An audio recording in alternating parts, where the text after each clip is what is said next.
The house appeared in records before it was built. I only found the documents while researching something completely unrelated. I want to say that first because people always assume I went looking. I didn't. I was clearing the title on a piece of farmland, which is the most boring work a person can do, and boring work is the only reason I caught it at all. 20 years of reading other people's paperwork teaches you one thing better than anything else: the feel of a page that is lying to you.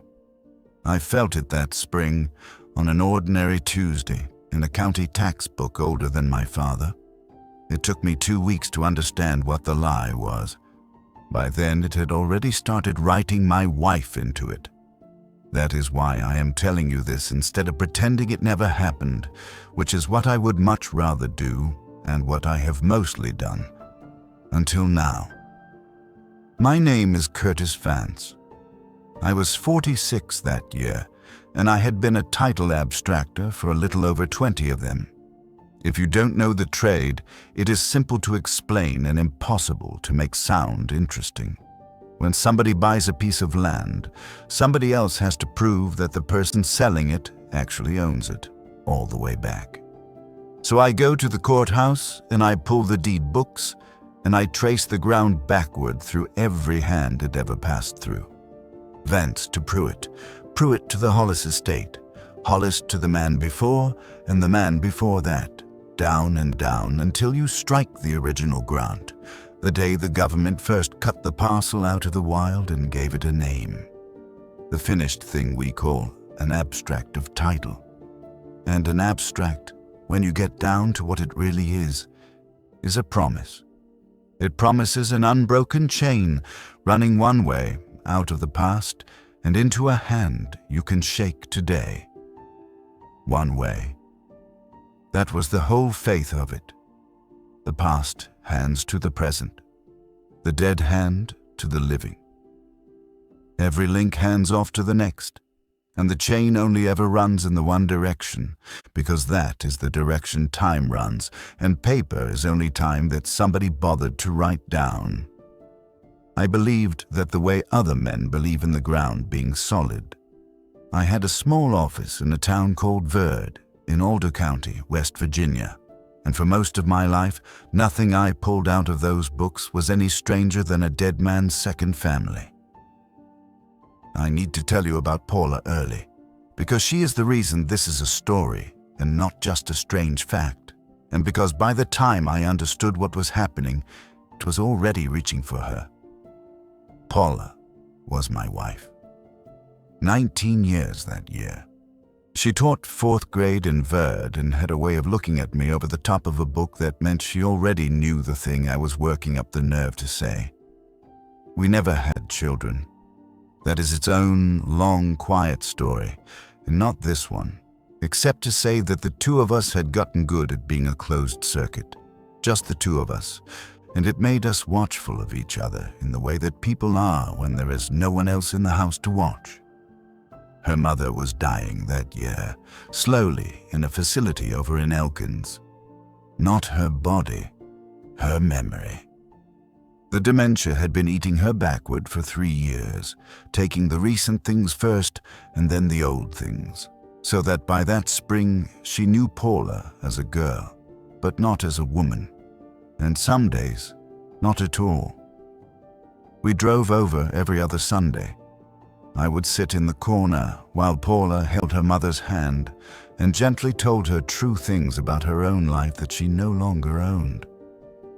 I hated those visits, and I told myself I hated them for Paula's sake, but the truth is, they frightened me in a way I could not name yet. I was watching a person get quietly unwritten, one page lifted out at a time until the book still had her name on the cover, and nothing inside that matched it. Remember that.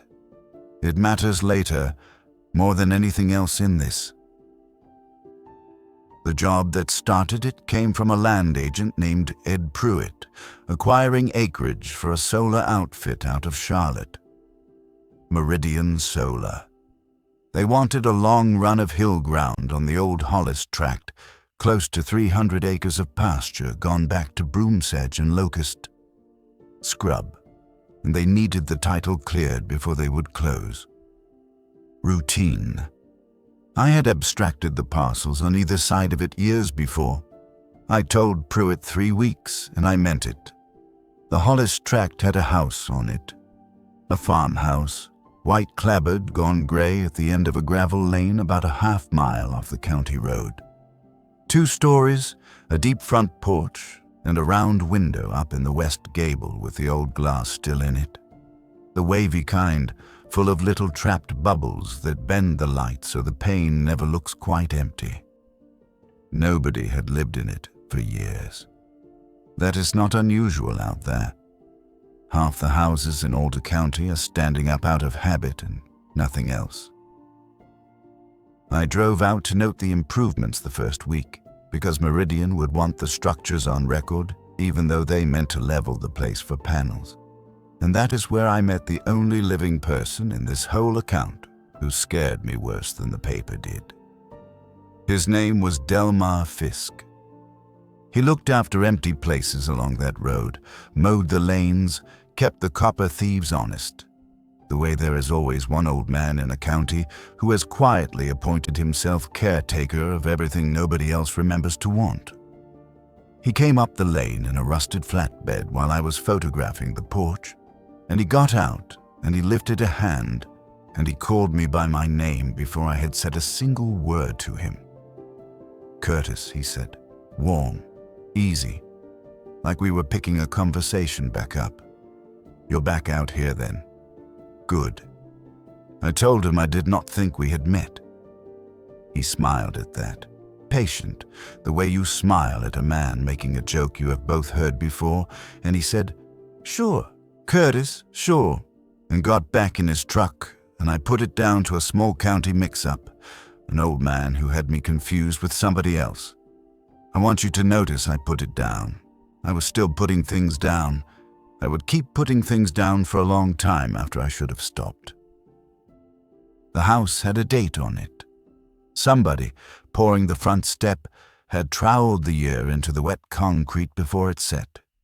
1951. You have seen it 100 times, a mason or a proud owner scratching the year into a slab. I wrote it down without a second thought. Dwelling, frame, 2-story, circa 1951, per date cast in porch step.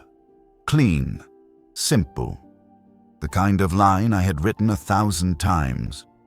Then I went into the tax books to confirm it, because a cast date is folklore and an assessment is proof. And in the 1938 land and personal assessment for the Hollis parcel, 13 years before that step was poured, there was a dwelling listed. Frame house, 2-story, $460. I want to be honest about what I felt, which was nothing much. A little professional irritation. It meant there had been an earlier house on the same ground, and now I would have to account for it, tidy it into the chain. Farms do that. A place burns or sags or rots, and you put the new one up on the old footprint, because that is where the well is. That is where the lane already comes in. So I wrote myself a note, earlier structure, probably same site, and I moved on. That is the thing I need you to understand about how this went. At every single step there was an ordinary explanation standing right there holding the door open for me, and I walked through it. Every time, the whole way down. The next link back was an 1892 deed. No, I need to be exact. It was a 1922 deed, old Hollis buying out a cousin's share. Property described the old way by metes and bounds, so many poles to a white oak, so many to a pile of stones, so many to a chestnut long since dead of the blight. And in the description, as a corner call, the deed said, thence to the northwest corner of the dwelling house. An earlier house, I told myself. Fine. Except I had started paying attention now, the way you do once a thing has snagged you, and the attention is what undid me. because the deed did not just say a house. It pinned it. And when I laid the 1922 calls over the modern survey Pruitt had handed me, the dwelling in that old deed sat in the same place as the house standing out there now. Not near. The same corner. The same setback from the lane, down to a few feet. That night I asked Paula, over supper, keeping it light, whether she had ever heard of the Hollis place out past the county road. I do not know why I asked. I think I wanted her to say no, to keep it sealed away in the part of my life that was only work. She put down her fork and thought about it and said, "The white house with the round window." And I felt the floor shift a quarter inch, because I had not described the house. I had not said one word about a window, and she was looking at me like I was the one being slow. "We drove past it once," she said. "Didn't we?" And then when she saw my face, less sure, maybe not. Maybe I'm thinking of somewhere else. She picked her fork back up. I let it go. God help me, I let that go too. What I did next, I did to close the question, not to open it. I drove to the County Historical Society, 2 rooms in the basement under the Verd Library, and I asked the woman who keeps it, Miss Etta, whether they had any of the old fire insurance maps, the Sanborn sheets, the ones the insurance men inked block by block so they could set rates. She brought up a folder gone soft as cloth from handling, and she set it down and looked at me a beat too long and said, "You're the second one to ask after the Hollis district." I asked who the first was. She said she couldn't rightly recall. It had just been a while back, and something crossed her face while she said it, a small confusion, like a word she could see but not reach. Then she went to make coffee. There was a sheet for the Hollis district, hand-inked, dated 1907.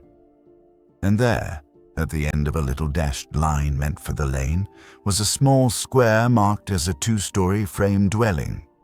The mapmaker had drawn the porch.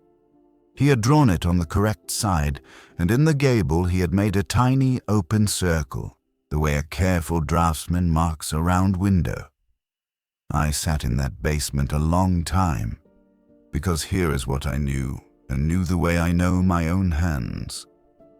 The house I had photographed days before was not a 1907 house dressed up modern. I had stood on its porch. I had read the trim, the proportions, the cheap post-war hardware. I had spent 20 years around old buildings, and I could date one the way I could date a signature. That house went up around 1951, exactly like the steps said, and it was sitting, whole porch and gable and round bubbled window, on a map inked 44 years before the first nail went into it. I told myself the draftsman had drawn some other house that happened to match.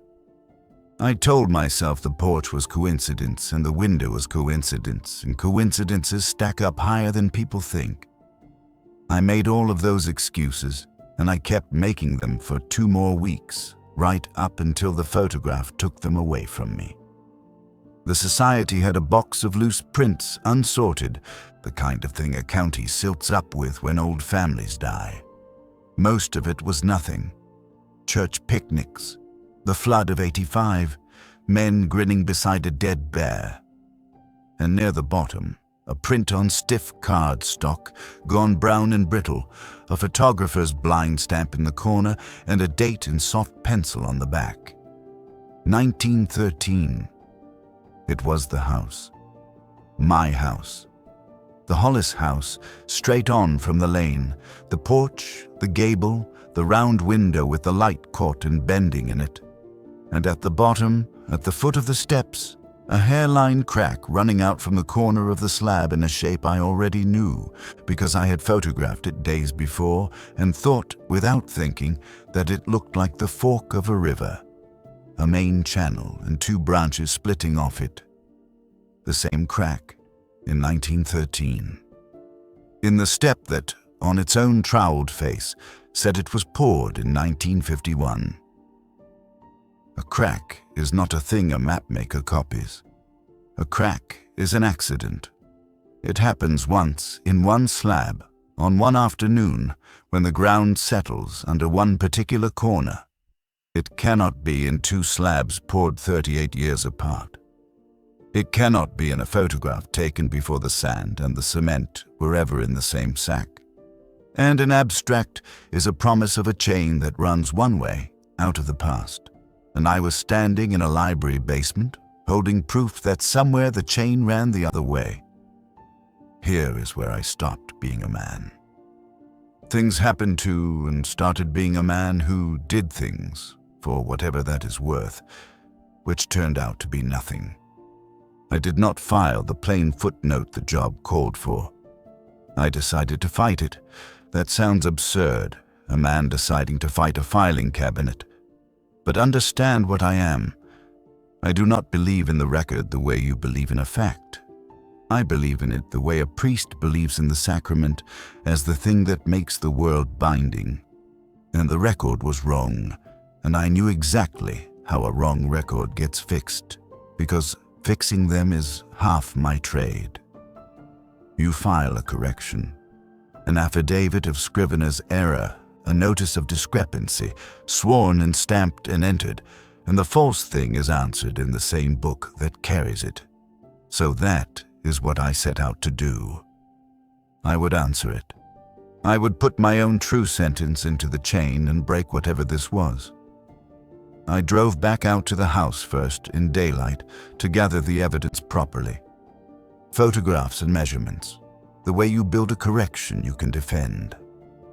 The lane was grown up in the middle, grass hissing under the truck. Delmar Fisk's flatbed was parked at the top of it.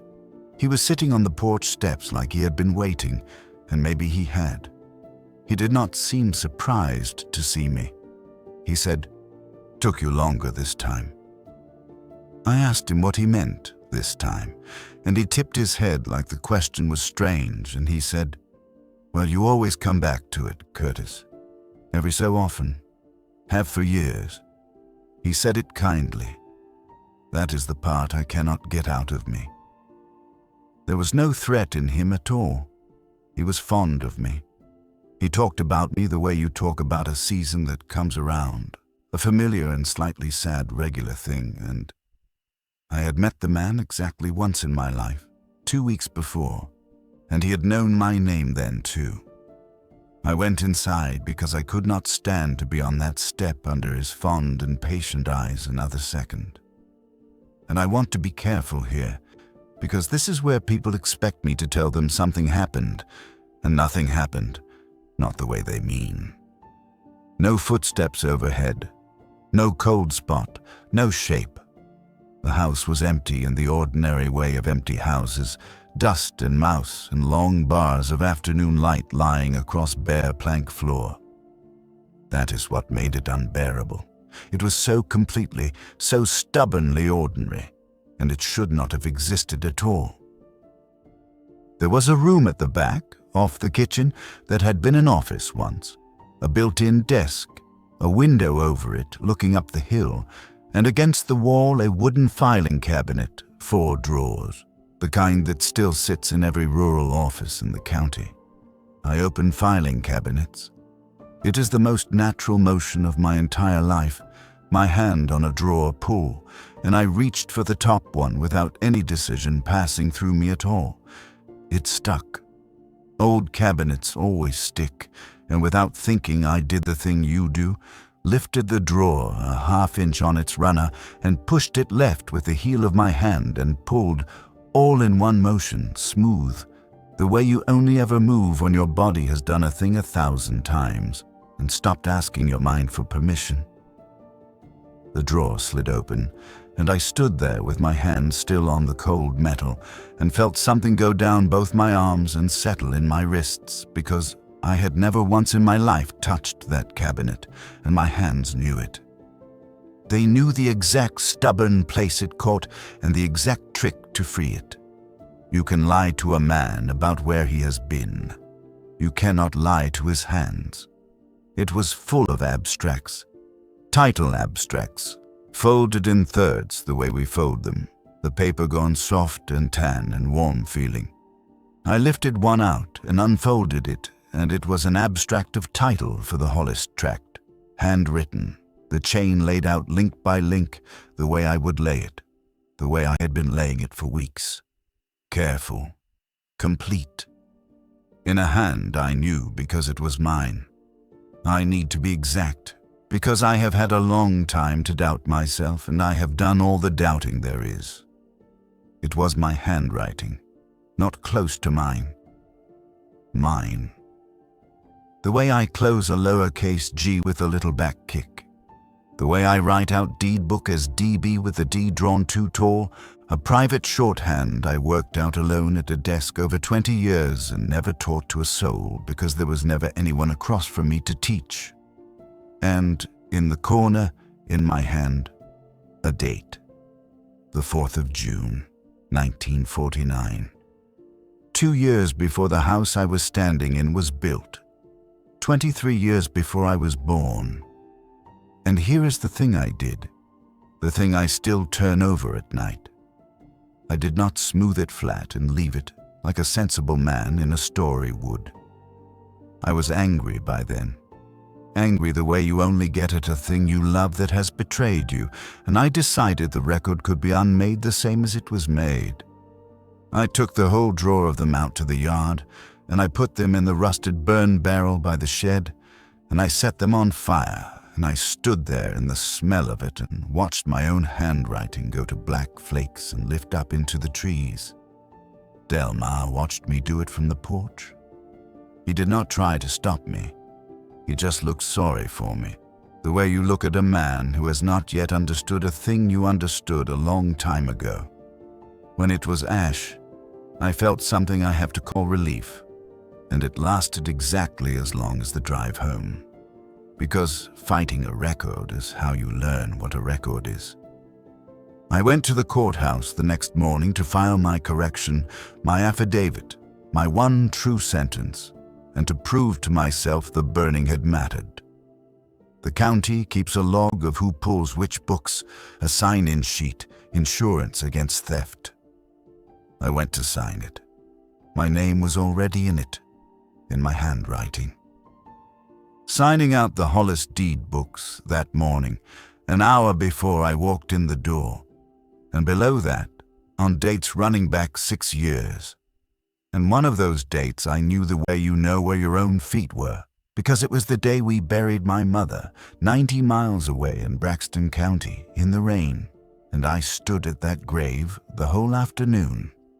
The Verd log says I signed for deed book 44 that same day, in my hand.